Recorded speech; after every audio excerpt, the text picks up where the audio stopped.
The problem when you hear any story about Steubenville, Ohio that took place before the mid-1980s, you tend to apply today's sensibilities to it.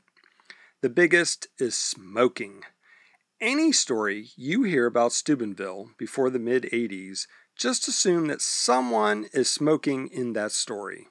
You could smoke just about anywhere. When you went grocery shopping, they had to play over the loudspeaker at Loblaws that you couldn't smoke near the food. But you were allowed to smoke in line waiting to check out. So even if you didn't smoke, your clothes would stink by the time you got out of there. This was before price scanners, and every price had to be entered by hand. So you were in line for quite a while. I used to shop at the Ohio Novelty Store, which sold just about everything. There was this thing called Loads, L-O-A-D-S. It came in a little red and white can, about the size of a nickel. You would twist it open, and there were 10 little sharp slivers of wood.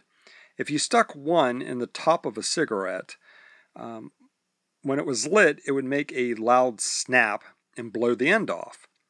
I made the mistake of putting one in my grandmother's cigarette on grocery night. She lit up in line at Loblaws. It blew up. Everyone stopped what they were doing and stared at her.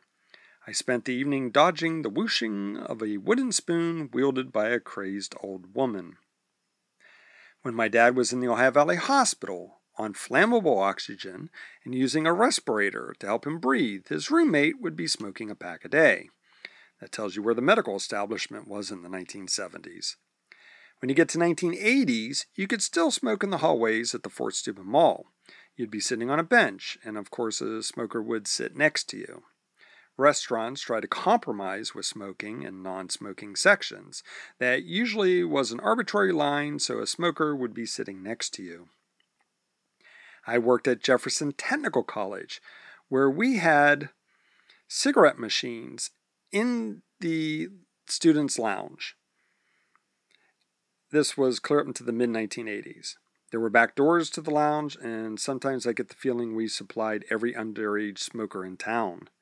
Yes, we knew it was wrong, but too many staff and full-time teachers and a vice president enjoyed lighting up too much. Also, I think we made a percentage off of them. Money talks. You were allowed to smoke in the main hallways and in offices. I'd come home covered in the smell of smoke. Sport coats ended up at the cleaners quite often.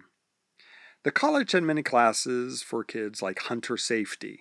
I would walk through the lounge and find as many as 20, 13-year-olds puffing away. I offered the suggestion of putting the cigarettes in the bookstore or closer to the security office or even in the employee lounge, but it never happened. If you look at the list of things the college has done to the valley, I guess contributing to 13-year-old lung cancer hardly gets the top 10 list, but I'll save those stories for future videos. So, when you hear stories of Steubenville that takes place before the mid-1980s, picture them through clouds of smoke. As always, it's me, Camroy, here on YouTube.